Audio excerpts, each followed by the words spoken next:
Hey there, Fiber Junkies! Welcome back to The Color Cauldron. I'm Johanna, the owner and dyer behind Potion Yarns and host of this podcast. Thank you so much for joining me today. Whether you're a brand new viewer or a returning viewer, I am so happy that you checked in and are giving me a little bit of time in your day to hear what I have to say and talk about knitting, crafting, and all of the things, the challenges and things that life brings to us. So thanks for checking in. Today for the episode, I wanted to show you a couple projects that I have finished. One I finished a while ago, and the other one is one that I kind of gave you a teaser of last week on the podcast.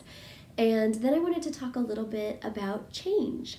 So let's dive in and take a quick look at my projects. The first one I wanted to show you is a shawl that I finished a long time ago, actually. I just have gotten really lazy about taking photos of my finished objects. So I haven't had any photos of it yet. I've been wearing it a lot, but I haven't actually taken pictures. So I haven't actually gotten to show it off very much yet, but I am obsessed with this shawl. It's a shawl, but it's also like just a really big scarf. And this is the Arya shawl. I think I'm saying that right. It's A-R-Y-A. And I will put a link to the pattern below. I really, really love this. I actually knit both versions of this. If you purchase this pattern, you get two versions of the same pattern. This one is done in fingering weight and has a little more yardage. It's longer and a little bit bigger. And then there's a second version that you do in DK weight that is a little bit shorter, and it's got a little bit plumper feel to the yarn. So it's a little bit shorter and thicker and cushier, squishier, like a warmer winter scarf. And this one is just kind of an all seasons wear, extra long scarf / shawlette out of fingering weight. So I have actually knit both versions because the other version, the DK weight, is called Zarya. And I did that one for my sister-in-law for a Christmas gift this year, which she liked and wore it right away. It looked awesome on her. And then I knit myself right after finishing hers. I cast on the fingering weight version for myself. And the colors I chose are actually both from my shop, but they reminded me a lot of one of the samples that the designer had knit of her pattern. I loved the way that she'd chosen colors that went together but had that kind of rich antique-y gold feel. So this colorway that I am using up here, you probably recognize this if you've looked around my shop at all yet, but this is the Whiskey Hangover colorway. This is one of my very favorite colors in the shop. It is a really deep, rich, bronzy gold with all these different shades in it. It just looks like liquid gold to me. It's a little bit darker and thicker and heavier than like a yellow or a traditional gold. It's a little more of like a bronze than a gold, but it's so beautiful. And this is on the Fairy Wing fingering, which is 80% superwash merino and 20% silk. Oh, hi Phoebe. Look who decided to join us again. Hi baby girl. So yes, Phoebe is one of my 3 kitties, in case you are a new viewer and you haven't met Phoebe yet. She loves to be in on the action. The other 2 are sleeping upstairs right now, I think. So this is the Whiskey Hangover colorway, and then I'm contrasting it with Granny Takes a Trip, which is a super fun speckle that actually hasn't been that popular in the shop yet, and I don't know why, because look how great this thing knits up. It's got this really light peachy background that shifts into like super light, almost white, into kind of like a darker peachy color. And then over that background, I've speckled, mostly you see green, there's a little bit of like orange and brown, a little bit of grays and blues, several different shades of speckles, but it's just lightly speckled with all these darker colorways. And the two together, look at where they overlap, you guys. The 2 colors together are just phenomenal. I love this shawl. This was a really easy, fun pattern. You do have to keep track of what you're doing, but it's really easy and fun. I mean, I don't know if you can see the slipped stitch section very well in through here where you shift the colors out with a slip stitch so that you get 2 of the colors, but you're only knitting with 1 at a time. I totally adore this section every time you switch colors. It's so, so pretty. It's so great. This is a really easy to knit shawl, really, really good for travel knitting. I did a lot of this in the car over our Thanksgiving break and Christmas, going to relatives and stuff.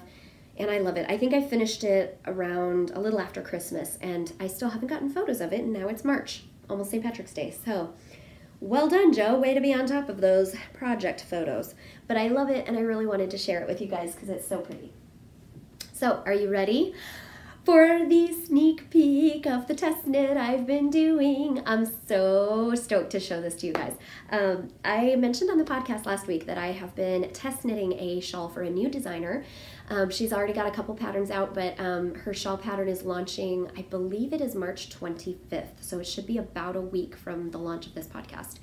Maybe a couple days after that, but sometime between March 25th and 31st, somewhere in there, she will be releasing this pattern, and I'm going to have a lot of updates on my Facebook and Instagram, so make sure you're following me on Instagram if you're not already, so that you can find out exactly when that comes out and you can get first dibs on when it hits Ravelry.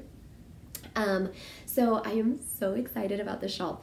I showed the sneak peek of the 3 colors that I chose last week, but nothing knit up yet, and I have since blocked it and gotten it all ready to wear. And here it is, the beauty that is this shawl. I love this shawl, you guys. First of all, really simple and easy because it's all garter stitch. And then there's short rows. So if you've never done short rows, this is actually a pretty good introduction because you can do any type of short rows you want, but she just does instructions for simple, easy wrap and turn short rows, but you can substitute it for other kinds if you want.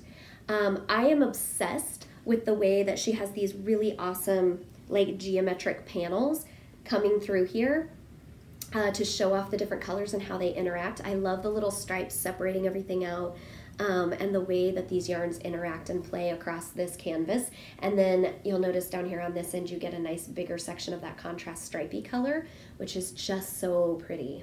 So I am in love. This was a really fun, relatively easy pattern. I made a little mistake early on and struggled with my stitch counts being off, but the designer was super sweet and helped me out. So I am just thrilled with how this turned out, and I love the colors I picked, you guys. So quick review from last week of what colors I am working with. My color A is this like neon yellow. It actually has kind of a greenish cast, but it reminds me of like a highlighter yellow. It's like neon yellow that's like so bright you need sunglasses, and then it has these darker like pink and purple and green and blue speckles. So this one is called Luminous Algae, and it is in the shop. There's a couple in the shop already, but I'm going to be adding some kits to the shop to coordinate with the release of the pattern. So if you love these colors, you might want to hang around for the kits. And then my color B is this section up here, and this white background with all the like blue and green and brown and gray speckles is Walk on the Left Side, which was from Ladyhawke inspired. If you haven't seen the movie Ladyhawke, go check it out. It's pretty awesome. Ladyhawke inspired yarn. So this colorway has been in the shop before as well, but it's going to be making another reappearance for these kits. And then the blue color that I'm using here is called Siren Song, and it's a really bright blue and turquoise tonal. So it shifts, you can see it a little bit better here on the end where there's a large section of that colorway. You can see it shifts from like deep sapphire jewelly blue to like kind of lighter turquoise and aqua-y colors. And I just love how it pulls the 3 colors together. I mean, I think these right here look fantastic. I knew these were going to look awesome when I was just stash diving and like pulling skeins out and putting them together to choose my colors. And then I started knitting with them and was like, oh my God, even better than I thought. Like I knew it was going to be good, but this is amazing. So now for the exciting part. I'm not going to give it to you today because the pattern isn't even out yet anyways. So you'll have to check back in next week for the podcast. I will be releasing a video next week as well where I will have a very special surprise for you guys. So the designer, Lisa Fisher Martin, is first of all a fabulous human being that I'm really enjoying getting to know. She's been great and super supportive and helpful, and she is offering a really fantastic deal just for my viewers of the Color Cauldron. So congrats that you are getting in on the ground level and getting a special deal. She is going to be giving us a special discount code for this pattern once it releases. So you will need to tune into the podcast next week in order to get your discount code because it's only for viewers of the Color Cauldron here. I'm not going to be releasing it on my Instagram. I'm not going to be releasing it to my Facebook audience. I will be telling them that they can get it if they come watch the episode, but it is only for viewers of the podcast. So next week you'll get your discount code to get a percentage off of this really fabulous, really fun pattern. The best part is you don't even need to purchase full skeins unless you want to, which I did, but this takes less than a full skein of each of these colors, so you can actually use up leftovers from stash, or what I'm going to do with mine, since I have quite a bit of each of these colorways left, I am planning, I haven't decided exactly what I'm doing yet, but I'm planning to either do a pair of socks that I fade the 3 colors into, kind of like a find your fade or something like that, but on socks, just plain vanilla socks fading the colors in, or maybe a beanie, a little like slouchy beanie hat, because I love knit hats and I never have enough. But I love how these colors look together, so I think I want to do socks or a hat or something with the leftovers, but I easily have enough of my 3 colors to do fingerless gloves, a pair of socks, a beanie hat, something like that, or another shawl if I added maybe some other colors, something along those lines. So I'm really stoked that there's so much left. And here's the other great news. Next week, also to coincide with the release of the pattern and on the podcast, I am going to be launching some kits in my shop where you can get these colors and the yarn that I used, and I'm going to have at least one other colorway. I haven't decided if I'm going to do just 2 colors or if I'm going to try to do 3, but I'm going to have at least 2 color combo options. This will be one of them, and then I might have a 3rd one, just depending on how it goes, but I'm going to have those dyed to order kit selections in the shop, so you can actually get it dyed up. I think on the podcast last week I actually said I made a mistake, and I said that this was knit in the Foxy sock, which is my superwash merino nylon. It is actually knit in the Gaia fingering, which looks exactly the same because it's a 2-ply spin, so it has that kind of pebbly 2-ply texture, which is just beautiful in garter stitch shawls like this, but it's 100% superwash merino. So it's one of my awesome basic base yarns, and you can get it in the Gaia fingering. You can get your kits in the Gaia fingering on my shop. So I will be having those color options updated next week on the podcast and in my shop. So you will definitely want to go check that out next weekend, because I will be having those released soon. But the official color kit will definitely be one of the options, so you can get these exact colors. They're just so, so pretty. I love the specklies, but this would look great in, just about any color combo you wanted to do. It's so fun. You could use more colors if you wanted to make each of these sections a different color, but I really liked the 3. It feels 3 is my favorite number. It just feels very balanced to me, and I love the interaction of the colors. It's very exciting, but it's not overwhelming. It's not like there's so many things that it's overwhelming. So thank you so much to Lisa for being so awesome. I'm going to put her Instagram below in the description box under Ravelry, so you can definitely go follow her, check out her Ravelry. That way you will get an update as soon as the pattern launches. I'm sure she'll be posting on her Instagram. I will definitely be posting on mine, so follow both of us. And we are really excited that we get to offer this special discount code to you, and I'm really excited that I'm going to have kits. Oh, and did I mention the kits are going to have pattern included, so you can get the yarn and the pattern all in one nice big package from my shop, or you can just go get the pattern from Lisa on her Ravelry if you want to use other yarns. You can obviously just buy the yarns from my site as well, and I'm also going to have, if you don't like the choices that I have for the kits with the pre-selected colors, you can of course just go pick any 3 fingering weights that you think look great off of my site and order them and make your own. And I would love to see your color combos too, because really there's like an endless variety that you could do with these. I loved the really bold, bright, strong contrasts of these colors, and I really wanted to use Luminous Algae because it's a colorway that I think scares people a lot because it's so bright and highlighter yellow, and it's yellow, and yellow is typically not a shade that sells super well. Golds do better than yellow, but yellow is not something that sells super well in general. And I think a lot of people are really scared of it. And because this one is so incredibly bright and neon, I think a lot of people look at it and just get overwhelmed and think, I don't even know what to do with that. So I really wanted to incorporate that. This was actually the first color I chose for this shawl because I thought, I just want to do something that will show people this isn't so scary. And when it's toned down with these other colors, I mean, it's a bold pop of color, but it's so wearable and pretty. And I just cannot wait to wear it out and show it off. I haven't worn it yet because I just finished blocking it a couple days ago, but I'm so excited about it. Okay, so let's get on to the last thing I wanted to talk about today, which is change. And I actually changed my idea for this podcast. Originally, I was going to talk about something totally different, and then before I got to filming today, my life is going through a lot of changes right now. Some really small, a lot of them really big. I'm having some major upheavals and change in my family and my work and social life, and just everything is happening right now. And it kind of feels like it's exciting and all really good stuff, but it's also super scary, and it's super like discombobulating because there's so many moving parts right now. And it's like, if I change this one thing over here, it affects all these other things over here. So is that going to be a good affecting it, or is that something where I maybe need to like wait or slow down or change it a little differently because I don't know how I feel about this changing everything? So that got me to thinking. It's not really important what the changes are right now, just know a lot of it's happening. But that got me thinking. I am kind of a planner, and as I've mentioned on the podcast before, I'm a perfectionist. And so it's really hard for me to embrace change wholeheartedly a lot of times unless I can see how all the moving parts will fit together. And one thing that I've been learning over the last month change started a couple years ago, honestly, but it's really ramped up in the last month. And suddenly things are happening very quickly.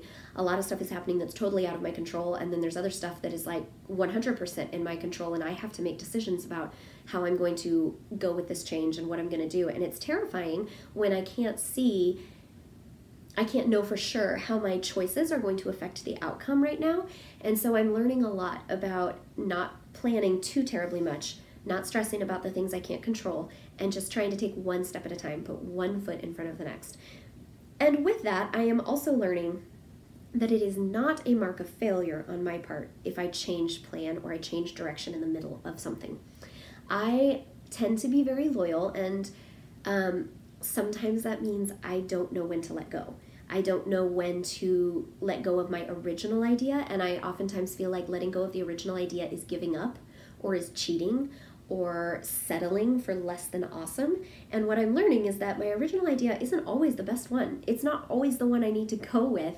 Sometimes it's actually a mark of greatness and a mark of wisdom to be able to change it up in the middle of a play and say, this is not working for my life or my business or my marriage or whatever it is. I need to change direction. Hi, sweet girl. Isn't this girl sweet? I need to change direction, and sometimes I need to do that. So I've been learning a lot about that, and I wanted to share with you guys a little story. I mentioned this a couple weeks ago when I was talking about stash and organizing. Phoebe, your hair is everywhere. I was talking about organizing stash, and I mentioned that I got rid of a lot of projects that were on the needles, and then I'd set them down mid-project, and for whatever reason had lost my enthusiasm, and I ended up going back and pulling some of the needles out of those projects and just ripping out completely and saying, in a couple instances I said, I need to completely start from scratch with this project, and I recast on and started again.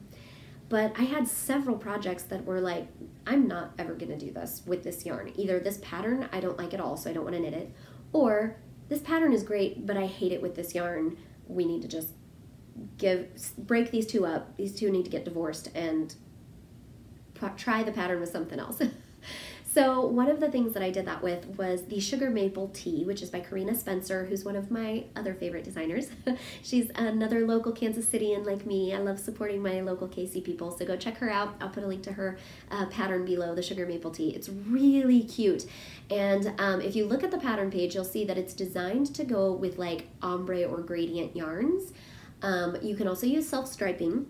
So I chose a yarn that's kind of a self-patterning. This is the Schoppel Zoberball, I think I'm saying that right, Zoberball single ply, and it's looking a little the worse for wear because it has been all over the place, and it was de-stash yarn I bought from somebody else, and then it's been all over the place with me, and it's had a rough life already just living in my stash. But it has all these purples, and I kind of thought that it was going to be a little bit more of a gradient than it is. It's actually more of like self-striping or self-patterning, and it has like, the stripes are different lengths or widths, I should say. So they'll have some where there's larger sections of color that will make a thicker stripe, and then some where it's skinnier and things like that. And it's not exactly, I don't think they advertise it as self-striping, but it does kind of create more like stripes within your project. And so I cast this on thinking, well, I don't mind if it's not an exact gradient. If it's just kind of, I think it'll still look really pretty. I started knitting with it, and I hated it. I hated it so much I put it down for several months and didn't look at it again. And it wasn't the fault of the pattern. The pattern was fine. I only got like 1.5 inches, 2 inches into the yoke because it's a top-down pattern before I decided this wasn't working for me and put it away. And then when I got it back out and was cleaning my stash a few weeks to a month ago, that was one of the ones that I debated about for about 24 hours and then finally just ripped the needles out. And I said, you know what? This isn't working with this yarn. This yarn and this pattern were never meant to be together. This is not a match made in heaven. I'm never going to wear this sweater because I don't like how the color is pooling and striping and knitting up when I do it. So I'm really sad that I had to put the sugar maple tea on hold because I don't have any yarn right now that I think would look good with it. So I'm not gonna get to knit that pattern for a little bit at least. But I am so glad that I was willing to cut my losses, literally pull the needles out and waste that time. It was better to stop though with only 2 inches into the yoke than wait till I had the whole thing knit and then be like, I hate this, I'm never gonna wear it. And it was one of those things where I wasn't even enjoying the process of knitting. So it wasn't like, oh, well, who cares, I'll just give it away to somebody else who will like it. No, I literally hated that thing so much, I wanted to cry every time I looked at it. And it just wasn't, part of it is I don't like single ply yarns a whole lot. I really like the Matahari that is in my shop. I used one of those for my Oracle shawl because it's a really high twist and it has silk in it. So the high twist gives it the opportunity to not pill so badly and it makes it a little more of a smooth, easy to work with yarn. But a lot of single plies I find to be really fuzzy and they pill really easily. They kind of have a halo and are kind of hard to work with, almost like mohair or something, even if there's no mohair in it. And I just am not a big fan of single ply in general.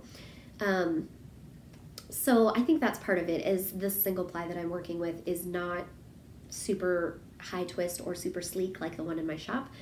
So it's really kind of tricky to work with and it feels like it feels like you look at it and it gets fuzzy. Like that one I showed you, I didn't hold it up very close because it's like fuzzy.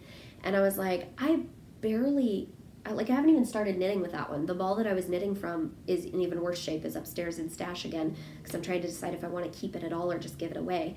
But I barely look at that thing and it starts pilling. And it's like, I don't know if I even like this yarn at all for any project, but I certainly don't like it for this t-shirt. And if it's pilling that badly just from knitting with it, it's definitely not going to have any kind of wearability as a top. So anyways, check out the pattern below because it's really cute. I think you'll really like it. And with the right yarn, it would be cute. It would even look good as a solid or in just a speckled yarn. I'm seriously considering making it out of speckled yarns and not worrying about like stripes or gradients or fades or whatever, and just making it a simple single color but with speckles or variegateds to make it kind of wild and crazy and fun. I just haven't decided for sure, but yeah, but that was what I wanted to talk to you guys about, was having the ability to look at something you're doing and say, when I cast this project on, I loved the yarn, I loved the pattern, I was so intense and excited about what I wanted to do. And then as I started and went along, I realized it wasn't actually living up to my expectations. I realized that my tastes had changed from where I thought they were when I started the project. I realized I didn't like how it was knitting up. I didn't like the reality, and I decided that's not what I want for my life. That's not what I want for my knitting project. That's not how I want my knitting to feel. I don't want my knitting to feel frustrating and upsetting. And somebody told me on Ravelry this week in one of the forums I was having trouble with a shawl pattern I'm knitting, and some of the stitch counts weren't matching up, and so I got on the thread for the knit along and was like, can someone please help me figure out what I did? And I was explaining my problem, and I just said, I'm just so frustrated, I'm about ready to give up. And a couple people responded and gave me some great words of wisdom, and one of them said, you know what, it's okay to just put it in the naughty corner and walk away for a couple days, weeks, whatever you need to do, and then get it out. And you know what, is it the end of the world if you jigger the numbers? Like, are all of your lace repeats matching up and it's just the like plain stitches in between that aren't matching? Because that was what my problem was.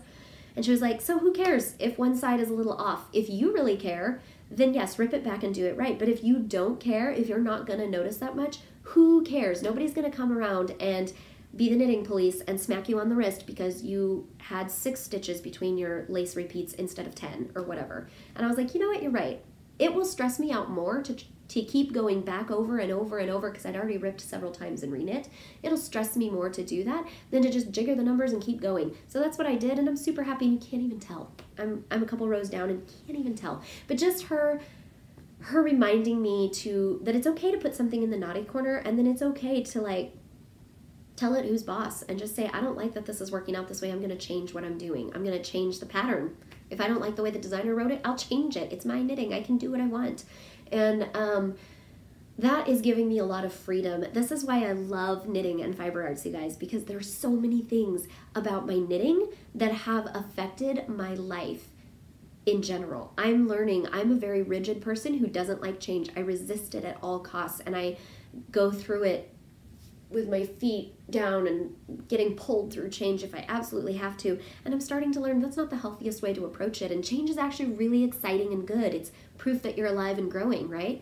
But it's painful at the same time. And sometimes we need to just be willing to take a deep breath and say, I am not a weak person because I changed my mind. That might not be revolutionary to some of you, but to someone like me with the like hardcore perfectionistic type A personality that I have, I felt like a failure because I was changing my mind. Recently, in this last month, I told you I've been going through all kinds of changes. I felt like a failure because I realized that some of the things I had devoted lots of time to, years of my life to, thousands of dollars, and years of my life and lots of sacrifices I've made over the years to invest in this person or this relationship or this thing, this hobby, this skill, this part of my career, whatever. And I realized I used to love this thing, and now I don't love it anymore. And I felt guilty that I didn't love it anymore. Just like not loving my sweater pattern anymore. I felt guilty. Do you know how long it took me to finally have the guts to even open the project, the work in progress bag, and look at it, knowing it was lurking and that I'd given up on it and feeling guilty about wanting to rip it out? It took me weeks to even get to the point where I was ready to face the stash and reorganize, and then a whole nother day or two to actually pull the needles out, even though I knew that's what I wanted to do. Because I felt guilty that if I changed my mind, I was weak, or I was vacillating, or I had no follow through. I'm a quitter. And I realized just in the last 2 weeks, I've realized it does not make me a quitter to give up on something that I've spent a decade of my life doing. I spent a decade of my life doing it. It's okay for me to say, I'm not ready to do this anymore, or I still love this thing, I still want to do this, but I want to approach it from a different way, so I'm going to do this. It took me forever to do that it's always taken me forever to have the guts to quit my job and move to a new salon. I mean, the last time I moved salons last summer was like agonizingly painful, and I felt horrible doing it. And then after I moved, it was like, this was the best choice I could have made. I'm now saving money because the rent is less. I am saving tons of stress because the environment and the boss that I work for now, the landlord of my salon, is so sweet, supportive, so chill, so encouraging to my business, doesn't look over my shoulder all the time. And not that my last boss was awful, but it was just she was great, but it was a very different atmosphere, and there was just a different vibe from all the stylists working there. So the salon just had a different personality. And the one that I'm at now is so much more chill and relaxed and so much more hands-off and lets me just do my thing and have the freedom to come and go as I please. And they treat you like an adult. And there's just a lot less pressure put on me, so I'm a lot happier. And a few years ago, that's not what I needed. I needed a salon that was more trendy and up and coming and more putting a little more pressure on me to get me to go a little bit harder. And now I'm at a point in my life with starting Potion Yarns and having 2 businesses I'm going through at once. I need something that's a little more hands-off and let me do my own thing and don't make me feel guilty that I'm only working 3 days this week because I'm also working 4 days at home. So I'm literally working 7 days a week now because I'm working on Potion Yarns and I'm working at the salon. I need a business that's going to support that, and I have one. So that change was agonizing for me, but once I realized I wasn't a quitter, that I was actually doing what was best for my business and that this was making me a better person, and it was more courageous to start a second business and do what I needed to do to make that happen, it was like so freeing and relieving to me. And I'm still learning that lesson, which is why I've been struggling and crying a lot the last month with all these changes going on, and I don't know what I'm doing, and I don't know what's happening, and I don't know where our jobs and careers and lives and families and choices are going to take us 5 or 10 years down the road, and that stresses me out. But you know what? We've always been okay. We just put one foot in front of the other. And just like my knitting, it doesn't make me a quitter if I change direction midstream. It makes me strong. It makes me courageous. And it makes me flexible. It makes me ready for whatever life can throw at me. And it gives me more experiences in the long run, because then I'm not just doing one thing for the rest of my life. I'm doing lots of things. And that gives me a lot of experience that I can share with other people. And just makes me an all-around better person, I think. So, embrace the change in your life with excitement and enthusiasm. And don't forget to check out the podcast next week. Go ahead and subscribe below so that you can get notifications and you can get that discount code. You can get first dib at the kits that I'm going to be releasing. And you can hear all the great, wonderful things we're going to talk about next week and see more of Phoebe's cuteness. Sorry that she kind of took over. She probably distracted you from all those things I was saying because she's so cute. But that's all we have time for today. It's time to cast off. Love you.